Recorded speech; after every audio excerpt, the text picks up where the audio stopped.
Mismong pagsalubong pa ng bagong taon, pinatay ang isang dating OFW sa Karkar City, Cebu. Masaya pang nakikipag-inuman ng biktima bago ito tinambangan. Nasa frontline ng balitang yan, si John Aroa. Duguan at tadtad ng bala ang bangkay ng lalaking ito sa harap ng tindahan sa Barangay Perelos sa Karkar City, Cebu.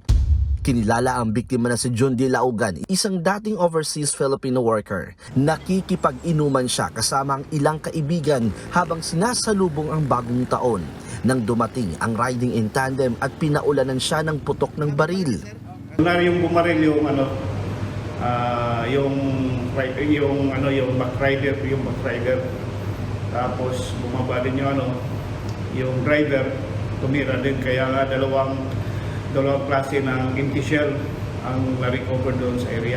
Sinigurado talaga na mapin down nila yung biktima.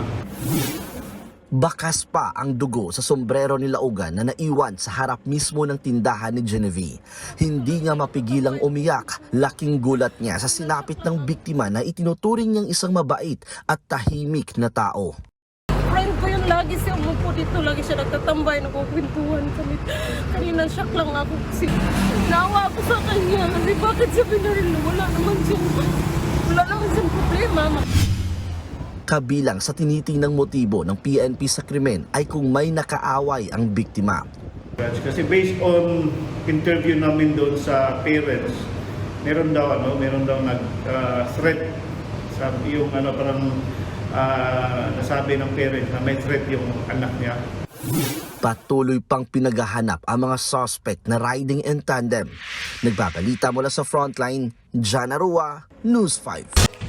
Mga kapatid, Cheryl Cosim po. Iba na ang may alam at may pakialam sa panahon ngayon.